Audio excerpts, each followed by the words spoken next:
Abnormal Andy, and Phantom Dark Dave. The Screaming Skull Podcast. What's up, everybody? You're listening to another episode of the Screaming Skull Podcast, and we are your hosts. I'm Phantom Dark Dave. And I'm Abnormal Andy. Andy, I am in an amazing mood, dude. How are you doing? I'm doing really good, man. I'm doing great. Yeah. You know why? Yeah. Well, I got two guesses. One of them is going to be because we're talking about an amazing movie that we both love. That's true. That is one of them. And the other one is because Texas Frightmare Weekend is upon us. Hell yeah, man.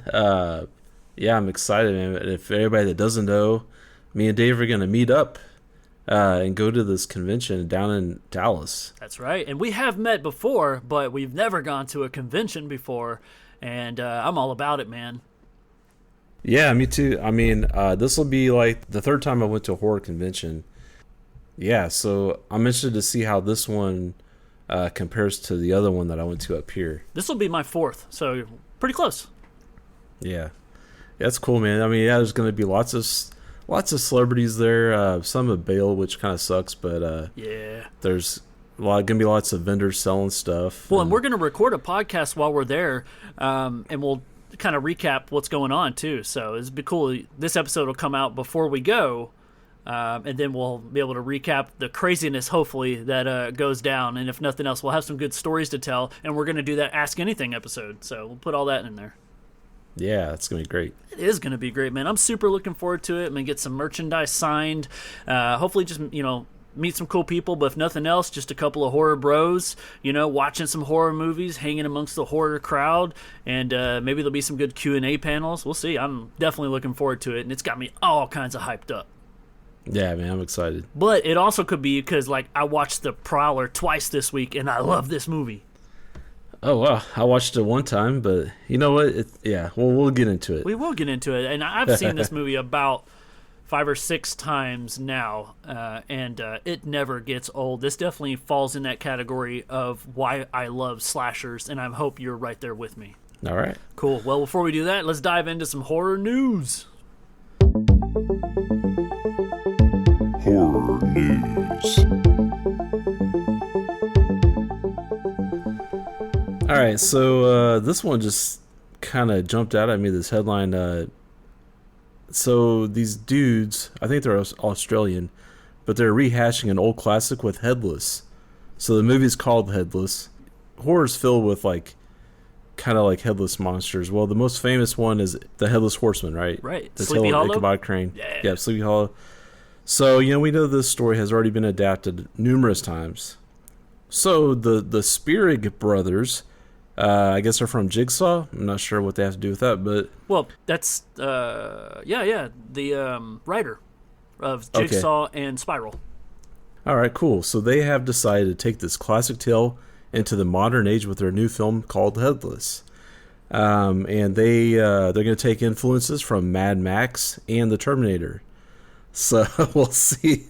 Here is the plot. It says a rudderless hitchhiker and a driven woman avenging her family's death must stop a motorcycle-riding semi-immortal ghoul that feeds off the carnage it causes on desert highways by decapitating it and getting its head far enough away, long enough, from its relentless pursuant still living body, okay? So I guess these guys are presenting the concept to buyers at the Cannes Film Festival this week. And so Headless is written by Shane Armstrong, who did The Contents, and also S.P. Krause, who did The Darkness. Production is expected to take place in Australia this year. So yeah, I mean, it's kind of not really sure what to expect with that. It's kind of one of those things where it's a possibility, I guess. What do you think, Dave? Oh, yeah, man. I'm always down for... Well, I'm not down for Headless because then that means you're not getting any action. So I won't say I'm down for Headless, but the concept of the story is pretty cool. Now I'm confused because maybe I heard you wrong. Who did you say? I heard who you just said was writing it, but who did you say when I said it was from Spiral and Jigsaw? The what brothers? Yeah, it's like Spierig. S-P-I-E-R. I think the Spierig brothers might have directed one of them, but I was confusing that in my head with Josh Stolberg, and he was a writer, and him Yeah. and Pete Goldfinger. So the Spirit Brothers probably directed one of them, but either way, it doesn't matter if you're Saw related or not. It's probably really cool, and good luck for him. Hopefully, it comes up with something nice because the headless thing has been done quite a bit, but there's always room for something more. And if you're going to jump on the bandwagon for any possible fairy tale stuff, I mean, this is the time to do it, right? Yeah, I mean, why not? Everybody else is doing it, so... Did you ever watch that Sleepy Hollow TV show? I never saw it, but I knew some people that watched it, and apparently the people liked it. Yeah, I never saw it, but it seemed... I think it had a few seasons, right? It did. It was on our Fox channel, so... Okay. But, cool, man. Well, hey, I like to talk about movies that are coming to theater, movies that are currently in theater, and I'm very, very excited. Like, if I didn't even express enough excitement yet, I'll have to amplify it even more because, dude, I'm over the moon. The new Conjuring trailer just came out, and it looks freaking awesome. Oh, cool. Yeah, I've not watched it yet. Have you seen all the movies in the Conjuring franchise? You got 3 Conjurings, you got a handful of Annabelles, there's Curse of La Llorona, like there's a lot in there. I think so. I mean, no, I haven't seen the second La Llorona. Is there? No, there's only La one of Lloronas? those. No. There's 2 nuns. That's right. There's 2 nuns. I haven't seen the second nun yet. I have seen all the Conjuring movies though. I saw The Devil Made Me Do It. That was cool. Yeah. No, this is like the final Conjuring story with Ed and Lorraine. It's supposed to be a tale of like one of their last cases and kind of like why it was their last case, because I guess it's pretty intense. There's some really cool effects in the trailer, and anytime these 2 actors are signed on, I'm so excited because they are a dynamic duo, kind of like us, man. Yeah, I mean, say what you will about the Warrens in real life, I don't know, but I feel like Patrick Wilson. Yep. And Vera Farmiga, they are really good. I really like the chemistry that they have. Absolutely. Yeah, that story, I don't know if it would work as good if you didn't have the chemistry that they have. Like, that takes it to a whole nother level. And, say what you want. Like, a lot of those movies are like, oh, they're all about jump scares or whatever. Their chemistry on screen is phenomenal. And I feel like it's great storytelling because, if anything, the third one proves it. Like, the first 2 Conjuring movies that James Wan did are phenomenal. They're very creepy. Like, it's all great. But then the third one, which is done by, I think his name is Michael Chavez or something. I may be getting that wrong. But he's the same guy that did La Llorona. And I didn't know what to think. And then it was kind of like there was going to be courtroom stuff, so I got really excited. And then I was really disappointed that The Conjuring 3 didn't have a lot of courtroom stuff. I was like, oh, man, I wanted this. But in reality, it had cult stuff, which is cool, but it was really focused on the relationship between Ed and Lorraine, and that took me by surprise. And so when I first saw Conjuring 3, I was kind of like, man, it wasn't what I wanted. But then when I rewatched it, I was like, this is some dynamic storytelling. So now that The Conjuring 4 is coming, it's also playing right before my birthday, so it's a very great birthday present. And man, I'm just I'm going in and I'm going to love it no matter what. I don't care what anybody says, it's already great. Yeah, no, I'm definitely going to check it out. I think it's interesting. I think Part 3 was probably my favorite Conjuring movie, if I have to be honest. You do have to be honest. That's awesome, though. I'm glad you loved it. So, yeah, I saw that trailer. That got me really excited. And then, of course, some other horror movies dropped. Sinners is still doing really good in theater. Till Dawn made some money. But I didn't write it down. I forgot. There was another one that just came out, but haven't seen it. But by the time this episode comes out, I will have watched Final Destination Bloodlines, and so you can, listeners, be ready for that. Yeah, I need to catch up on the Final Destination movies. How many have you seen? I feel like I've seen 1, 2. Okay. I know I've seen Part 4. Oh, you're watching them out of order.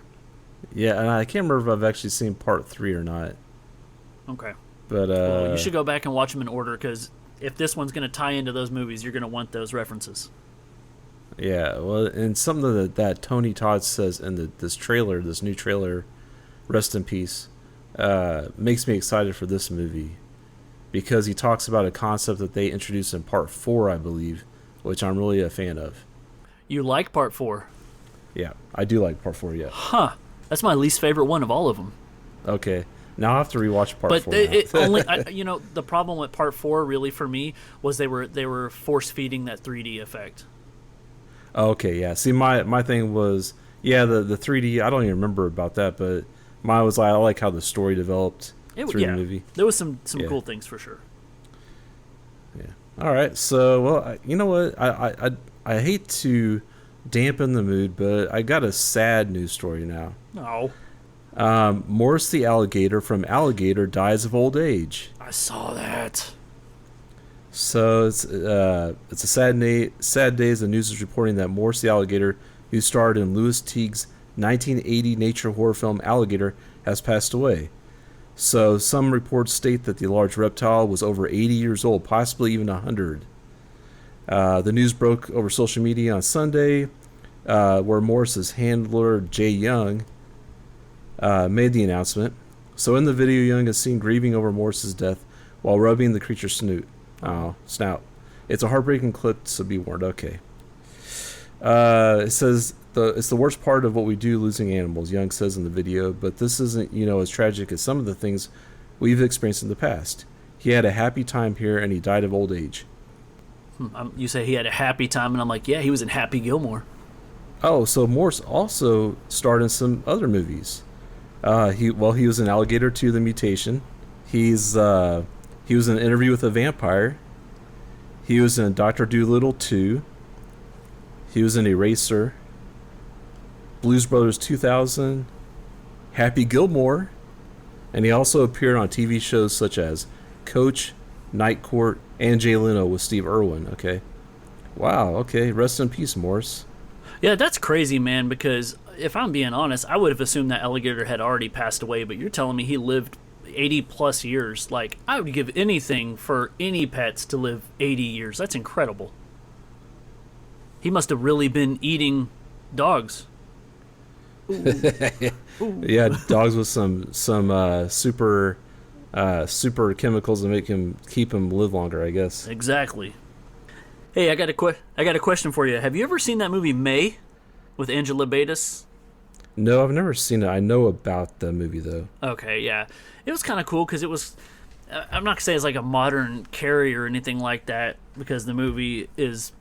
I think it's over 20 years old, but Angela Bates, man, she did play Carrie in the 2002 remake, but she was a good actress. She was in Sick Girl, which was one of the Masters of Horror movies and everything, and she was in Lucky McGee's The Woman, I believe. Well, Lucky McGee did May, and that's a pretty cool movie. You gotta check it out, and it's now available on Blu-ray. Did I ever tell you that I met Lucky McGee? Really? Yeah, I met him at one of the conventions back in 2011, I believe. I hung out with, it was at one of the VIP parties. I was hanging out with him and Don Coscarelli from Phantasm. Just hanging out with Don Coscarelli. Well, we were having some drinks, and it's kind of crazy because, I'm average heights. Like, I'm right there towing 5'11", 6 foot, right there. And both of these guys towered me. Like, they're tall individuals, man. Wow. But yeah, they're good people, and so anybody who's a fan of the movie May wants to get their hands on a physical copy, the Blu-ray is now out. Yeah, who knows? Maybe next week, and I may just be hanging out with Sybil Danning. Ow! Oh, as long as you're drinking. Yeah. Apple juice. Yeah. Okay, so let's see here. Here's one. 28 Days Later is heading to theaters for a night in May. So everybody's getting pretty excited for Danny Boyle's 28 Years Later theatrical release. It's on June 20th. That's when it releases. So on May 21st, for one night only, the original 28 Days Later is getting a theatrical re-release. And I guess the film wasn't even available to stream until December of last year. So this is like really something really special. So if you want to find out if it's coming to a theater near you, you can go, it's coming to Cinemark. So if you have a Cinemark theater, that's where it's heading to. I think we have one close kind of around here somewhere. So I used to work at a Cinemark. Julie and I both really did. Yeah. Well, it's meant to be then, I guess. Yeah. You like 28 Days Later? I do, man. It was a really intense movie. I still have never seen 28 Weeks Later. I have seen that one. It's pretty good too. I own it. I have no excuse. Oh, yeah. It takes somebody being like, dude, watch it. So are you telling me, dude, watch it? Yeah, I would say I say part 2, but yeah, 28 Weeks. Jesus. Months got skipped. Okay, yeah. 28 weeks later is pretty good, and it's got the dude from that one dude, that British dude that was in, is it Trainspotting? I think, maybe not Trainspotting. Anyway, it's got this British dude. You see him, you'll recognize him. Okay. He's kind of like one of the main people in it, but it's pretty intense. I mean, You're not talking about Ian McGregor, are you? No, no. Okay. And I'm not talking about Cillian Murphy from the first movie. Yeah, I'd be like, wait, he returns? But it's just as intense as the first one. I think it keeps Wow. pace with the first movie. It's Okay, cool. It's pretty good. And anyway, so yeah, that's pretty cool. I may have to go check that out. Did you see it in theater when its original run? No, I did not. I did. I saw it twice. I saw it 28 days later when it opened, and then I saw it when they re-released it with alternate endings, both in theater. Oh, okay, cool. Which is weird. I can't think of another movie that has done that I went to. Yeah. No, I've never Fucking seen cash an grab alternate. right there. I fell for it. Yeah, I've never seen an alternate ending in the theater. Should have just waited for the DVD. All right, man. Well, I want to tell you about 2 movies real quick. This is the last thing I got for horror news, and it's kind of cool because there is a company that is producing old horror classics on Blu-ray in 3D. Now, I know that's a trend that's kind of come and gone. Like, they don't even make 3D TVs necessarily much anymore. But if people still have it, I don't know if this is... It looks like it's both ways. It could be like the old school 3D and the new school 3D. But the old school 3D is really cool because you don't have to have like certain TVs and players. You just have to have the glasses for it. You know, the ones that have like the red and blue. And there's a company that's doing that. And they took 2 old horror movies that I'm willing to bet you might have seen at least one of the 2, but you need to see both if you haven't. So one of them is from 1960. It's called Tormented. Have you seen that? I've seen it, but it's been a long time. Okay. Well, the reason I say you might have seen Tormented is because it's in the Mill Creek pack. It's in one of those 50 movies. Oh, shoot. Okay. So, but anyway, the reason you would know it is it's got one of our favorite people, Richard Carlson, in it from Creature from the Black Lagoon and It Comes from Outer Space. Okay. So keep your eyes open for that. That's got a cool 3D release. And then Bela Lugosi's White Zombie from 1932 is on Blu-ray in 3D. Oh, nice. Yeah, and I love that old school cheesy, just like William Castle's 13 Ghosts. Like, that kind of stuff just works, man. It's like campy fun, you know? Like, yeah. The new 3D obviously was like polarizing. It looked amazing. And that was a play on words because it was the polarized 3Ds glasses. But that old school stuff, man, just kind of attributes to the type of movie you're watching. And so I'm all in, man. Like, I still got a Blu-ray player, and so if I can get my hands on these movies and they come with the glasses and everything, I'll fork out the money for it because I ain't got no Laserdisc in 3D, so why not? I think Freddy's Dead might have had some, but I bought the Japanese Laserdisc and it didn't come with glasses. The American one did, but that's neither here nor there. Cool. Yeah. Well, I don't have anything else for horror news. Oh, well then I guess it's time for the main event. Yeah.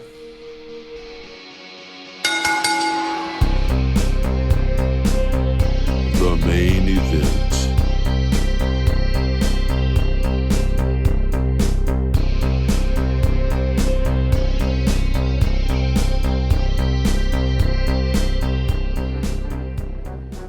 It was 1945, the night of the graduation dance. The war overseas had just ended. The terror at home Roy. was about to begin. Roy?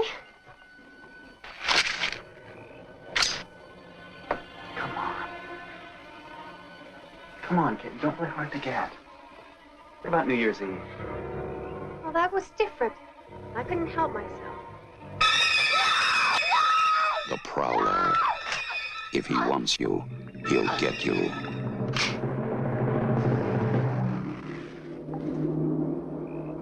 Tonight, the terror begins again.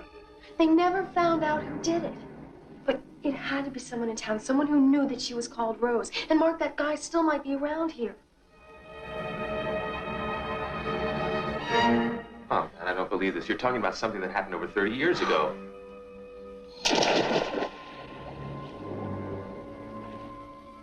the time was right, he'd come back. The Prowler. If he wants you, he'll get you.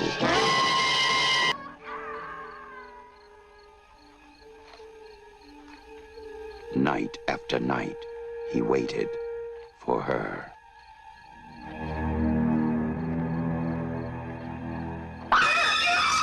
The Prowler. If he gets you, you'll wish you were dead.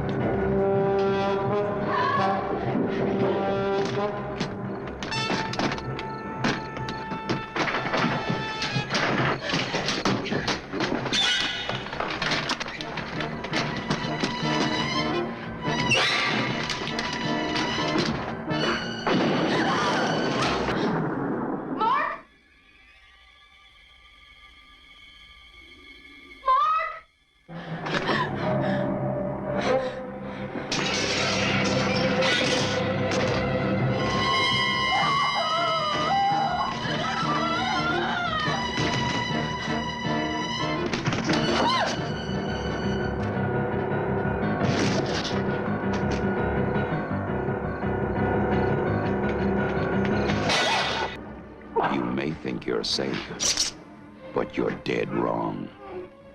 The Prowler, coming soon. All right, Andy. I'm really excited, and I'm a little worried. I don't know how you feel about it, but, what's your previous history with 1981's The Prowler?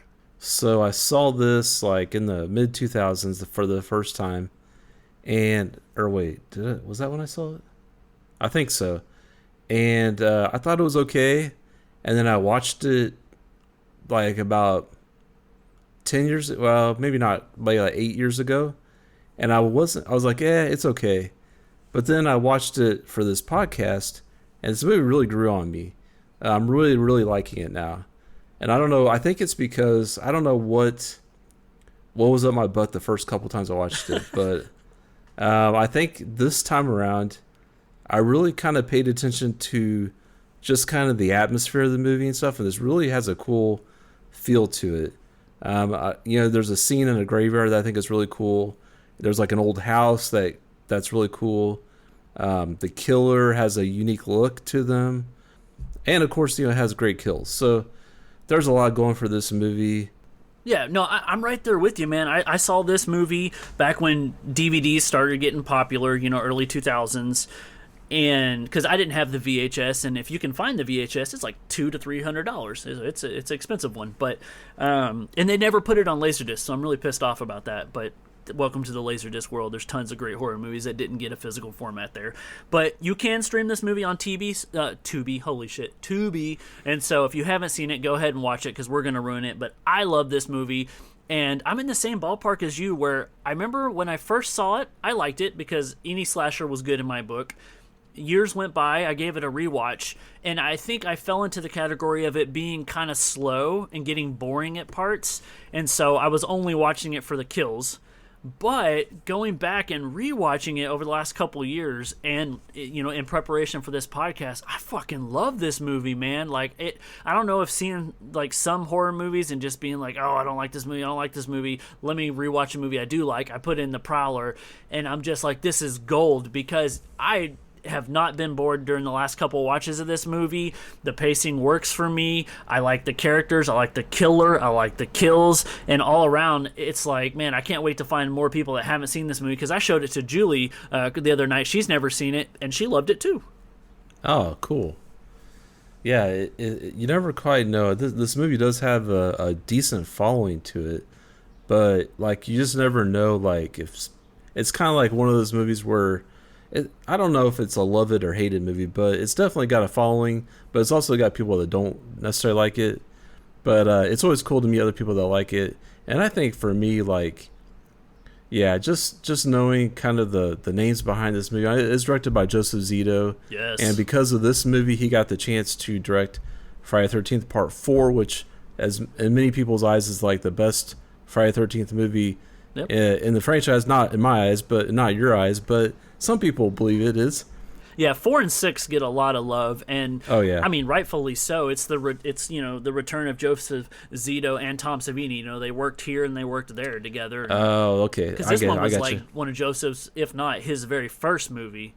And so, I mean, he shows the same directing chops here that he does in 4, but Tom Savini, man, is always on top of that shit. Like, everything I've seen with Tom Savini, my eyes are glued to the TV, because it's like, how did he do that? Yeah, and I think the producers or somebody saw his work in Maniac, and that's how he got Great this movie. job. Yep. Oh, my gosh. And it's cool, because I had heard that they literally filmed the Prowler around Tom Savini's schedule just to make sure that they had the allotted time to get the effects done the way that Tom Savini wanted to do them, because some of these effects took up to a day to do, and it shows, man, because the kills in this movie are ageless. They knew their core audience, I think, and they really took the time and the care to craft these murder scenes. They actually had Tom Savini be the killer in those scenes, because I think he knew how the props worked and all that kind of stuff. So I think it just made sense for him to dress up as a killer. I think we see him do that in some of his other movies too, where he's involved in the kill scenes.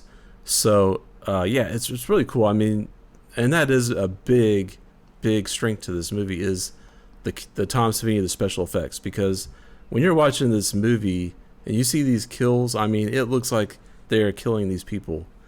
And it makes you wonder, how are they doing this? I mean, I know it's special effects and there's like camera tricks and, you know, camera cutaways and stuff like that.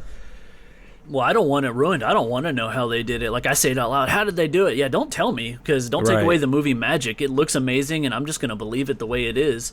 And what did you think of The Killer? I liked it. You know, I think in past I was kind of underwhelmed by The Killer, but I kind of liked it more this time. And I think The Killer kind of reminded me a little bit. It kind of had the same feel as like The Killer on Prom Night, if I'm going to be honest. Yes. It's not exactly the same story, but it just kind of had the same feel as Prom Night. I think. Talk about same story. This is pretty close to My Bloody Valentine. Oh, that's true. Let's have a small town that hasn't had a dance in several years because of a murder, and let's bring the dance back, and oh, look, now people are dying again. But I'm cool with it because I like My Bloody Valentine.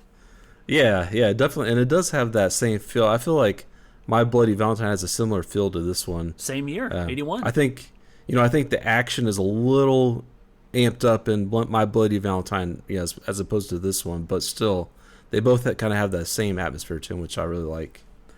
Both have great kills too, but you got to watch the director's cut of My Bloody Valentine, because that movie got hacked up.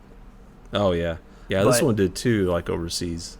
Yeah, and speaking of that, did you see like the alternate title? Like, I don't know if it was originally called Rosemary's Killer or if it was also known as Rosemary's Killer, but I kind of like that. Like, Rosemary's Killer, that kind of works for me instead of the Prowler. Like, the Prowler definitely has a more like catchy type name because it's, the 2 words or whatever, but fucking Rosemary's Killer is 2 words too, so I like it.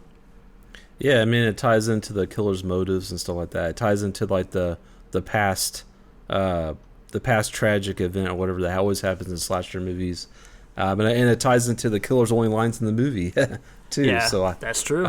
What does he say, or what do they say? Will you be my date, Rose, or something like that? Yeah, something like that. You almost said My Valentine, didn't you? No, I was trying to. I mean, I guess that we're spoiling this movie because I was trying to like use like they instead of the actual pronoun of the person. I thought you were being like PC right there. I was like, whoa. Oh no, I don't. Nah. This killer's a man. Pronouns are people can use whatever pronouns. I don't care about that, but I was just for spoilers. But we're spoiling it anyway, so it doesn't matter.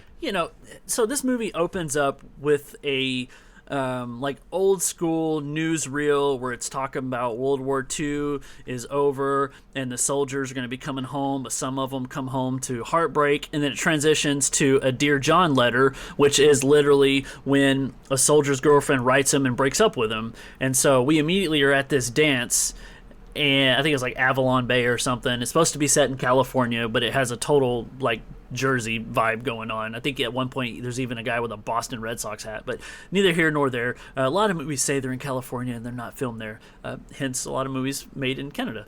But what happens is it's the return of the killer, because we meet Rosemary and she's with a date that's not her G.I. Joe boyfriend, is what I'm calling it. But, man, he shows up in this kick-ass G.I. gear, but he wields a pitchfork, and it makes no sense, but it makes for a really awesome kill.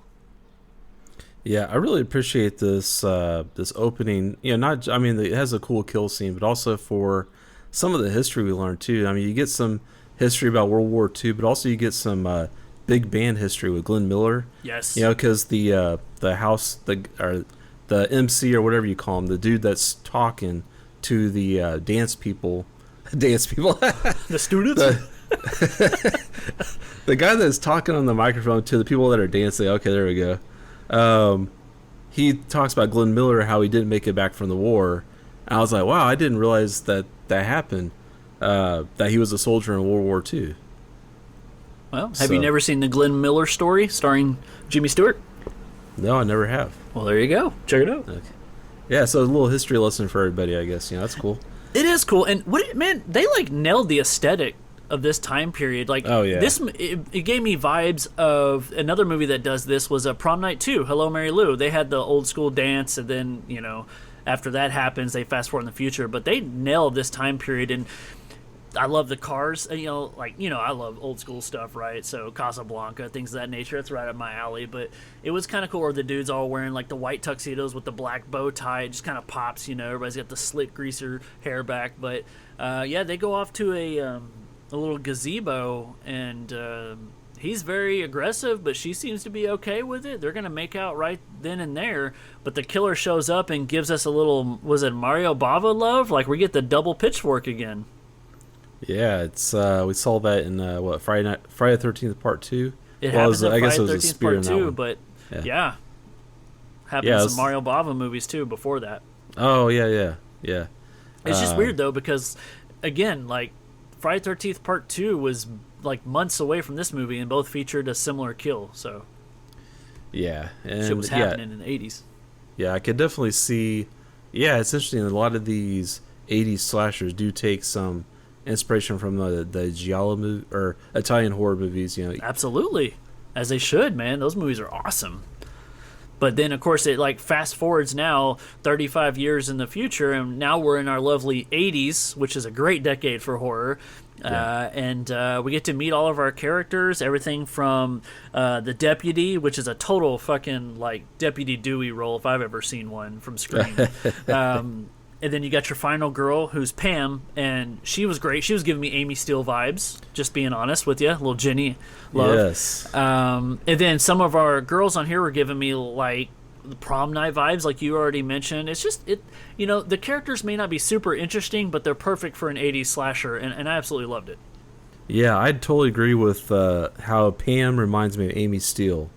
Like, I had to look her up to see if it was the same actress, and it's not, of course, but... Yeah, it's weird. Like the deputy. I mean, he's fine, whatever, you know. But she's a really good final girl, I think.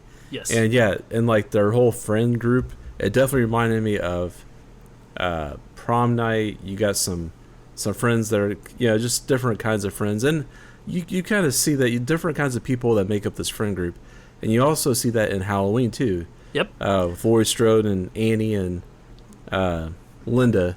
Yeah. Yeah. Well, and it's like you got the flirtatious blonde over here. You got the do-gooder on this side. You know what I mean? Like, you have to have one from every aspect of the group there, and they always show up.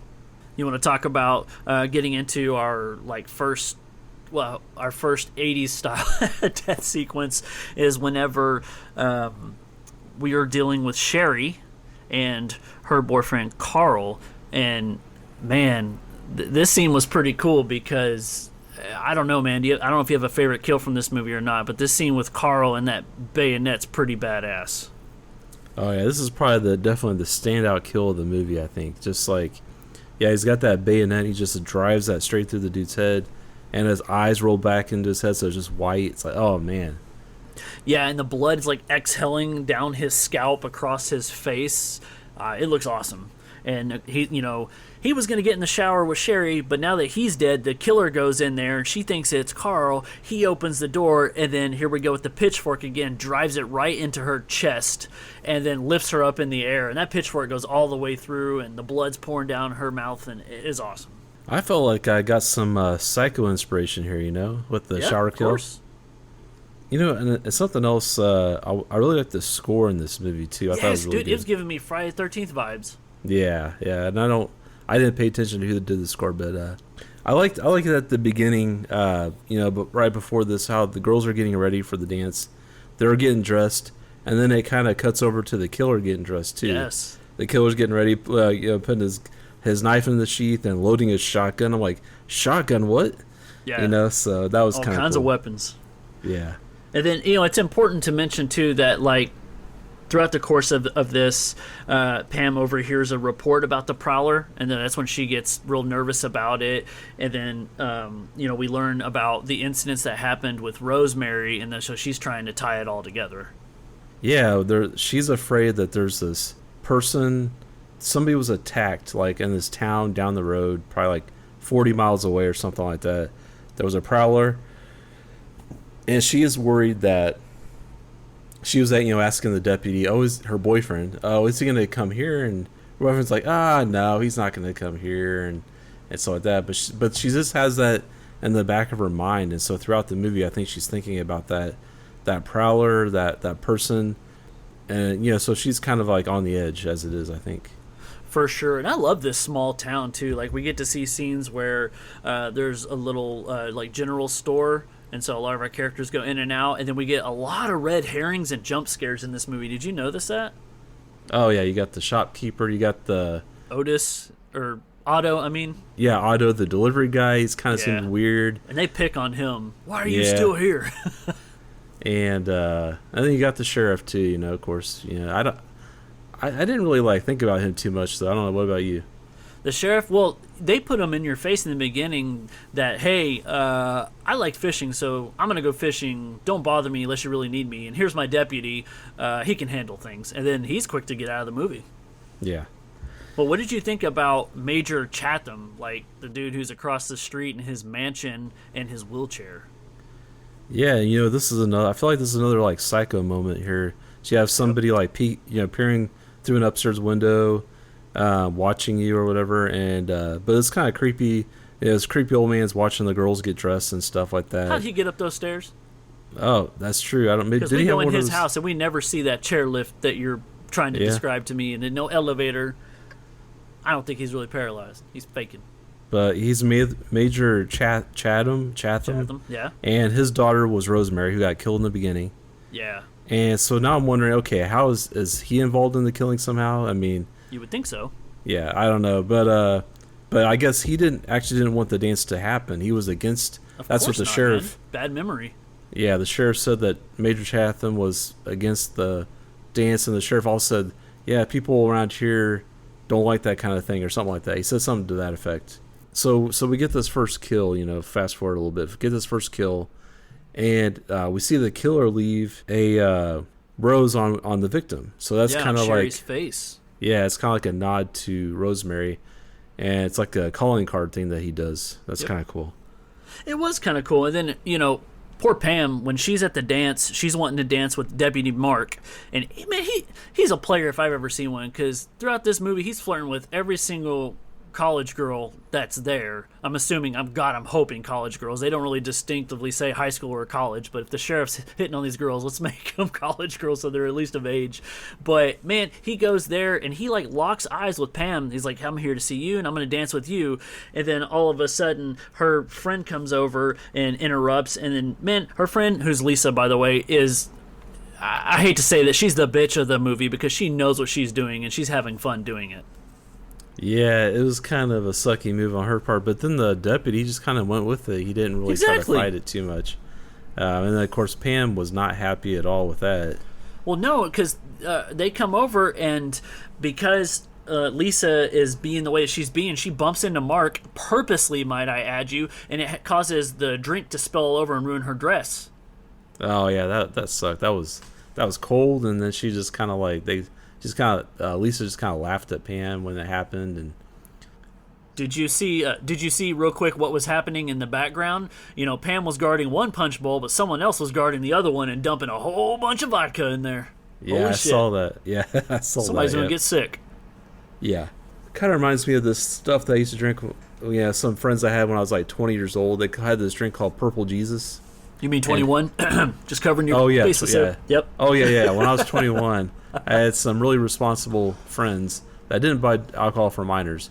But anyway, they had this drink called Purple Jesus, and it was like purple Jello with a bunch of like 100 grain alcohol just dumped in it. I don't know. I've never heard of this. What?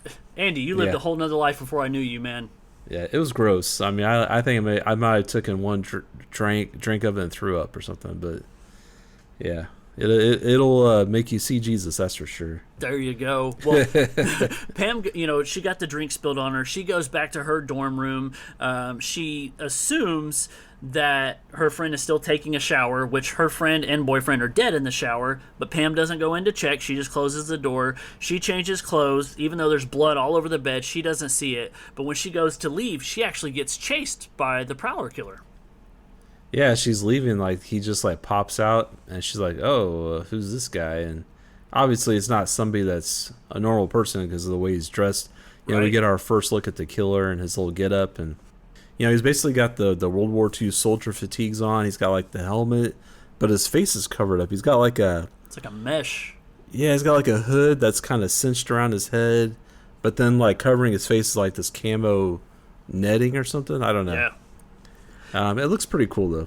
It does look cool. It grows on you for sure. And so she runs like hell, but she can't get out of any of these locked doors. She eventually, going down all, these flights of stairs, makes it out. But then for some reason, Major Chatham, in his wheelchair, is like outside in the bushes and then grabs her. What did you think of that? That's kind of weird, right? Is that just like a red herring? Yeah, I didn't know what was going on. Why was he grabbing her? Does he want to tell her something? Oh, maybe. I don't know. But then she drops her purse and she continues running. And Right I was into like, the man, arms of this, Mark. yeah. So it kind of makes you wonder. Okay, is General Chatham, is he like is he the killer, or is he like in cahoots with the killer, or what's Are you going telling on me here? like he's in that get up, chases her, gets away, dumps the get up, and then gets in his wheelchair? I don't think so, sir. Yeah, that would be pretty much a stretch, but yeah.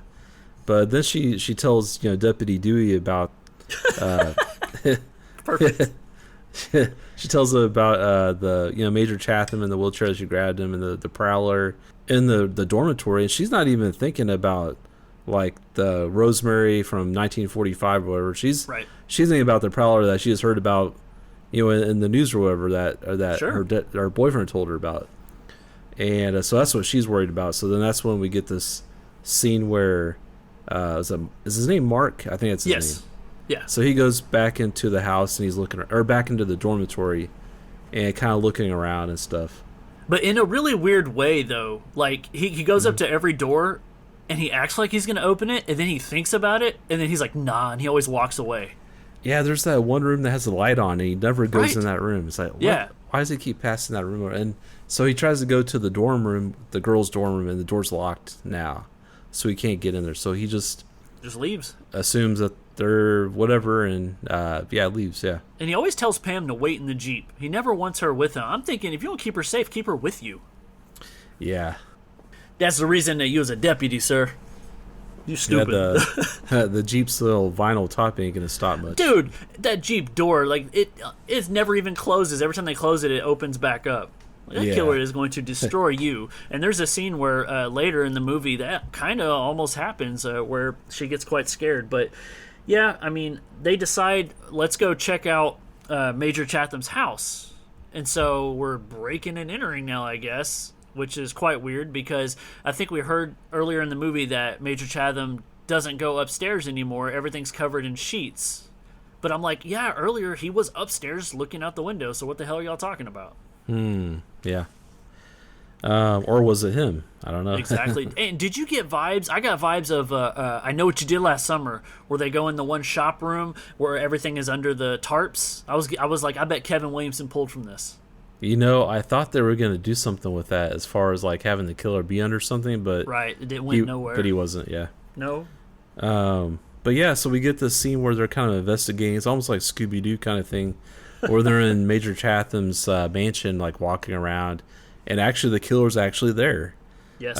We see like it cuts to the killer, like turns around when they walk in, but so there's this kind of tension. It's like, okay, they're investigating, in this house, the killer could just pop up anytime. You just never know. And again, it's like, why is the killer?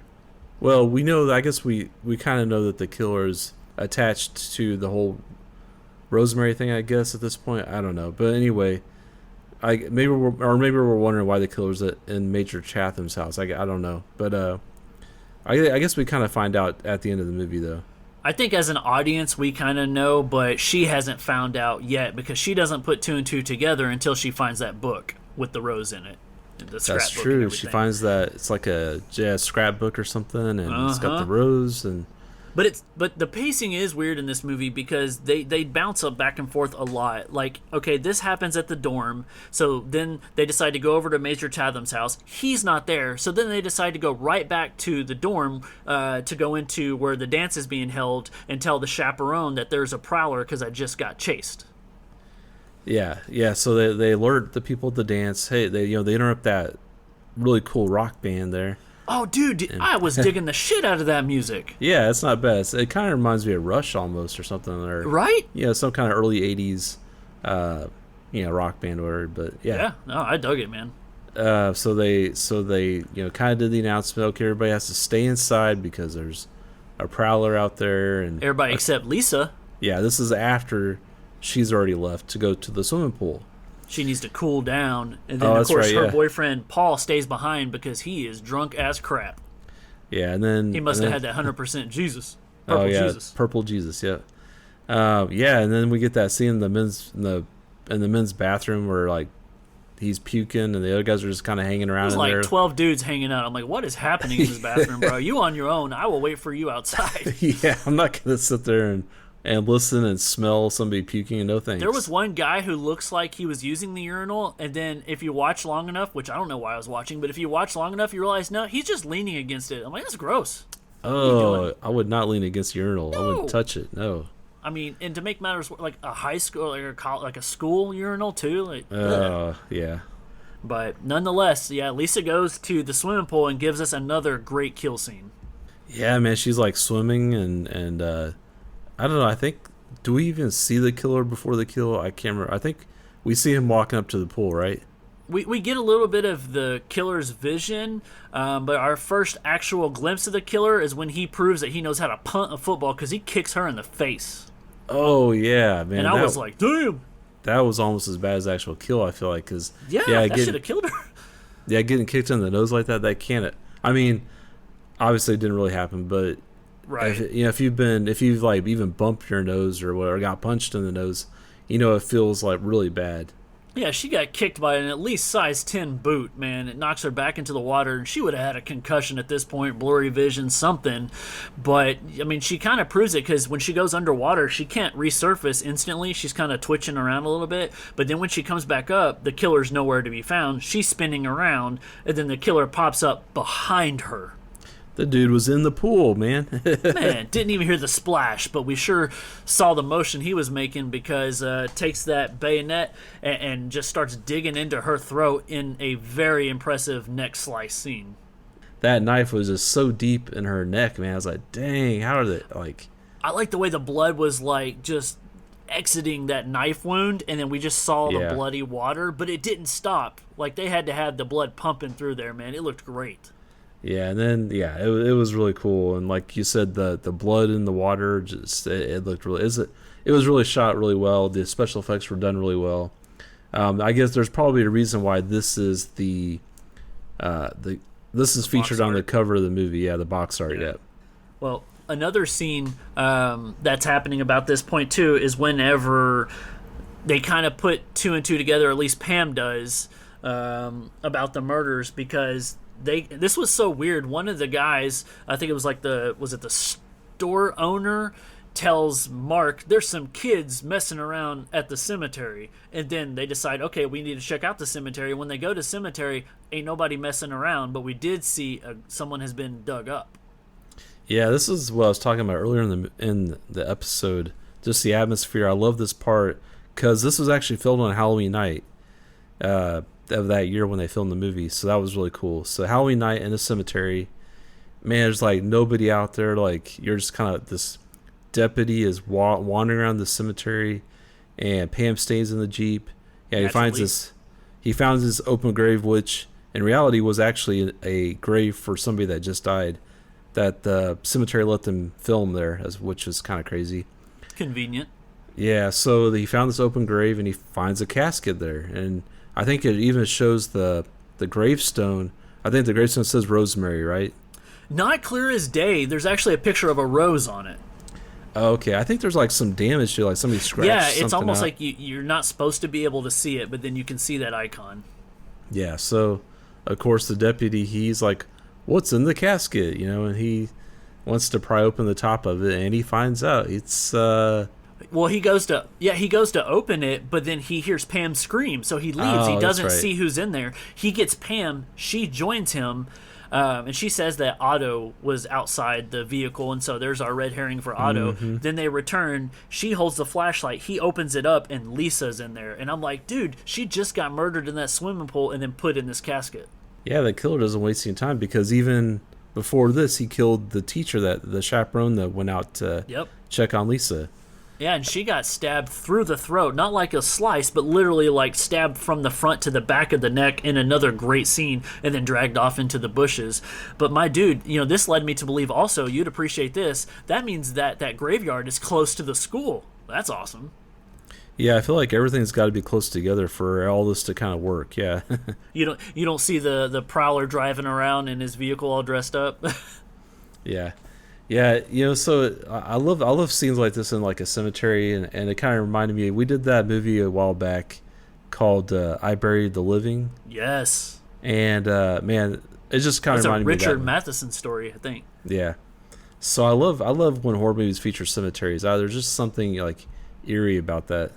Hey, in the future, we should do a top 5 cemeteries, like in horror movies.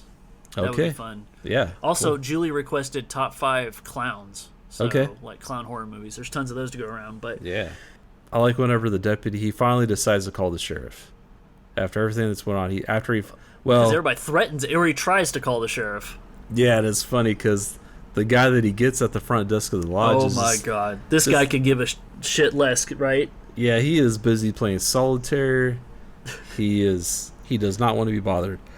Yeah, he's he's this desk clerk sitting in a Boston Red Sox hat playing solitaire. He answers the phone. He's chewing dip, and he's like, I mean, he might as well have been like, "What do you want?" Yeah, and so the deputy asks him to go get the sheriff, and so instead of actually doing that, the guy like makes these noises. He like slams the door, and he like makes these noises like he went to go get the sheriff, but he didn't actually. He's just sitting there. He's sitting there playing solitaire. And it's funny. It takes the time to slam the door again as if he had just returned, and then he gets on the phone. He's like, he wasn't in there, and then he's like, well, can you take a message, dude? Yeah, I could take a message. Like, why is he so upset? He just asked him to go get the sheriff. Man, yeah, it's just asking too much of this guy, I think, and I guess so. So yeah, and he writes on some it's like some piece of it's like a brown bag. Yeah, a brown bag or something. And who knows, they probably threw it away or something. I mean, he did, man. He wasn't going to give that to the sheriff. And there's a reason for that. But, yeah, and at this point, Pam, she suspects that the same killer who killed Lisa is the same killer who killed Rosemary back in 45. And so they go back to, Major Chatham's house, and, Mark's attacked by the Prowler in a...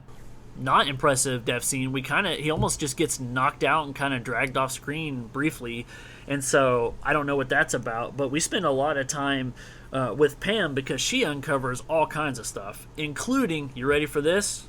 Rosemary's body. Oh yeah, that's cool right. Scene. She's kind of poking around in the fireplace in Major Chatham's house, and the body just like pops out of the fireplace, like just like falls down.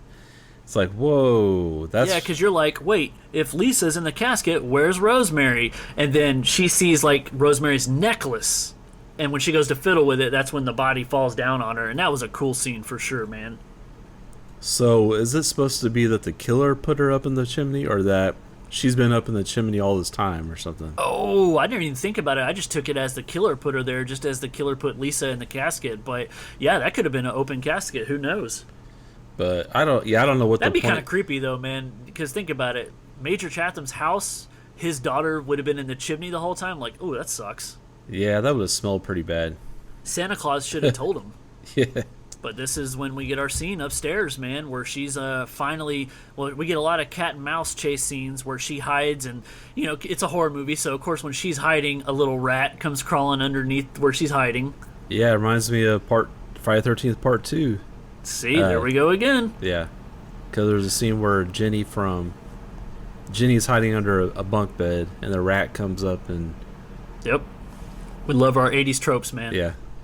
We get to this sequence where she gets to kind of go one-on-one because just like Friday the 13th Part 2, we got the pitchfork, and she helps break that pitchfork within the door. The killer marches in, but my golly, somebody comes to the rescue, Andy. She doesn't get killed. Yeah, Otto actually comes to the rescue with a shotgun and shoots the killer. Yeah, I think it was a rifle, but I'm not a gun guy because I'm just saying the damage done wasn't enough to kill the Prowler somehow. Yeah, we thought the killer was down and out, but I mean the killer gets right back up and grabs his shotgun, which is like the sawed-off shotgun. Yes. And blows Otto away. It's like boom, and there's like all this blood splattered on the wall behind Otto. He just like hits the wall. You know why he shot him? Why is that? Because the way that he was staring at Pam for like 5 minutes. Oh, yeah. That awkward scene where she's thankful because he saved her life, and also she's probably realizing, like, oh, I was so mean to you, I thought you were the killer and weird and this, that, and the other. But my God, dude, they stare back and forth at each other for like a whole 45 seconds. It's really weird. I'm kind of glad he got shot, to be honest, because that scene needed to end. Well, you know, something you just said there about the killer being mad at Otto for staring at Pam. I think that the killer, in a way, thought that maybe Pam was somebody else, maybe Rosemary, like, in his mind, because he says... Oh, he does, yeah. Yeah, he says, like, will you be my date, Rose, or something, Rosemary, or something like that. Because he presents her with a rose whenever they first come face to face. And she starts running away, so he just kind of throws the rose. He just, like, tosses the rose aside and starts chasing her, so... I think he's thinking that she's Rosemary. Yeah, I mean, that makes sense to me, especially because of what we know of the killer and what we saw in the beginning of the movie. But Andy, you know, this whole time we're wondering who the killer is, and one of two things is going to happen. It's going to be somebody we don't know, it's just a random killer, or we're going to get an unmasking, very Scooby-Doo style, and it's going to be somebody we least expect. And so they're wrestling back and forth, and that sawed-off shotgun is bouncing in between the Prowler's face and Pam's face, and I guess the killer decides, enough of this, I can't really see the way I need to. The killer unmasks himself, and who is it? It's the sheriff. Of course it's the sheriff. He didn't go fishing. There's a reason why he needed that deodorant from the store before he left. That's right. He was going to be doing a lot of work. But my dude, we don't see the sheriff long, do we? Because that sawed-off shotgun blows his head apart, and it's great. Oh yeah, it's a great scene. Like, I guess the dude that played the sheriff, he was actually claustrophobic, and so when Tom Savini, he needed to make it like a mold of the guy's head, so he could make this prop, and you know, so I thought it was because he didn't really want to shoot him, Andy. Oh right. So, and the guy was kind of claustrophobic, and he was like, he didn't do very well, like, working with Tom Savini, I guess. So they just got like a partial. I mean, I think when you see the head explode, you kind of see part of it explode or something. Yeah. But yeah, no, it's a great scene, a great effect, even if very it wasn't similar to Maniac. Exactly, that's what I was just thinking of. That's probably, I'm sure that Tom Savini probably used the same type of. You know, they were like, "Hey, man, can we do that effect in this movie?" And he's like, "I got you covered." Yeah. But dude, do you know the actor who plays the sheriff? From what I was reading, he's just like the husband of somebody and he was just like happened to be in an acting class with somebody else. I don't know. It was kind of yeah. Check this out. The guy has some acting chops because he's actually in one of my favorite Alfred Hitchcock movies. He was in Rope, the first colorized Alfred Hitchcock movie, and I love that movie. He's one of the two main characters in it, if you've never seen it. Oh, wow. I didn't realize that. Yeah, man. Well, that's because in that movie he played a college student, and in this movie he's an old man murdering college students, so it works. But nonetheless, the effect of him getting his head blown off with that sawed-off shotgun is incredible. And then, of course, Mark shows up at the last minute to see everything happen, and he's okay, so. Thanks, Mark. Yeah, a lot of help he's been in this whole fucking movie. Yeah. Then we get a weird scene where it's kind of like the next morning, and Mark takes Pam back to the dormitory because they still don't realize that there's dead bodies in there. Right? No, yeah, they haven't successfully been in that bathroom yet. So Pam finally goes in and sees the dead bodies in the shower, and we get a weird scene here where Carl, I think Sherry's boyfriend, Carl, he's like hanging by like his tie, I think, hanging off of the shower head, and he starts reaching for Pam like he's still alive. Still alive with those white eyes, yeah. Yeah, so I don't know if he actually is still alive or if this is some kind of... I guess it's open to interpretation, but yeah, it's either supposed to be like, holy shit, this guy's still alive. And you notice the hot water was still running? It was steamy. I was like, that's going to be a hell of a bill, and good on that water heater. But because I take showers and it gets cold. But yeah, man, I don't know. It may just be one of those like dream sequence moments, something like 1976 Carrie or something. Yeah, you mentioned. It's funny you mentioned that because I read that they were inspired to do this scene because of Carrie. Oh, well, there you go. That makes sense. And I mean, that was all in a 5-year radius, and so that was a big deal back then to do jump scare endings. And even like Nightmare on Elm Street, they had to have some kind of jump scare ending. It's what they wanted to do because it invites the potential of a sequel. It leaves us scared, and we don't tie it up with happy endings or whatnot. But again, Pam went up there by herself. Mark stayed downstairs to talk to the police who finally showed up as backup, and so only Pam saw it. So who really knows? They're gonna think she's crazy, bro. Yeah, it's kind of an interesting thing to make the killer a World War II soldier because, the soldiers from World War II are like, highly venerated. It's from, because that was like a really important war and stuff. So it was kind of probably at the time. I don't know if now if it would be such a big deal, but I think at the time it was probably kind of a bold move to make somebody almost disrespectful, right? Yeah, almost. Yeah, and maybe. I could see, like, if they were going to make a Vietnam vet like a killer, I think that would be different because I think Vietnam vets were kind of viewed as, like, damaged and kind of like PTSD and stuff. Yeah, so it's interesting that they made it be a World War II vet be the killer. So just to make sure, what's happening with this is Rosemary, who was Major Chatham's daughter, got murdered. It's by the sheriff, right? Like he was the World War vet, or the guy from World War II that was young that returned and killed her because he saw her with another man, and so he was triggered again by the return of the dance. And so once you kind of piece all that together, it's not a bad story. I actually kind of like it. Yeah, I think you kind of have like it's bare bones, but it works. Yeah, it's like a logical motive, I guess. And yeah. I mean, yeah, it's kind of weird for a guy that killed somebody to not kill anybody for 35 years, but it's and then you start. You got to be triggered by the dance, though, so that makes sense. Do you think if they remade this movie, they'd still use a pitchfork? Yeah, I can see that. I think it'd be pretty cool if they use like that bayonet or whatever, but where the handle is, like they make it like into a rose. That'd be kind of cool. Okay. I'm looking for work here, guys. Come on. But no, that wraps it up, man. I love this movie because it's a fun slasher and it's not a long movie. It's a comfortable 80 to 95 minutes, which is my wheelhouse, man. Yeah, this is a fun movie, and it, like you said, it doesn't overstay its welcome. I think this is fine for any. If you're like a fan of 80s slashers, definitely check it out. If you're like a horror movie fan, check it out. You may enjoy it, especially for Tom Savini's work. Absolutely. And correct me if I'm wrong, but you said this it inspires you to make our next movie a slasher. So if that's true, I'm excited. Let's bang out. We spent a lot of time doing the mythological horror. I'm totally down to change it up and do some slashers now. Yeah, man. I'm definitely in the mood to watch another slasher movie, so we'll see what we come up with. Awesome, man. So if you guys enjoyed this episode, please let us know. Hit us up. We're on the socials, and we love to interact with you guys. And so if you want a request, or if you just want to tell us the podcast is awesome or the podcast sucks, we'll be there to listen to you. We might not agree with it, but we take criticism well. But if nothing else, you can have fun by following us on TikTok. Andy and I do a lot of banter back and forth. We love to engage with you guys with horror movie posters and promote you. And we're always open to have guests on the show too. So if you have a podcast and you guys want to, guest on our show and have us guest on your show and do a little back and forth, we're totally down for that. We're friends with a lot of good people. We've been in the game for a while, and so it's always welcome. But if there's nothing else, we'll let that be that. I am Phantom Dark Dave. And I'm Abnormal Andy. And thanks for listening to the Screaming Skull Podcast.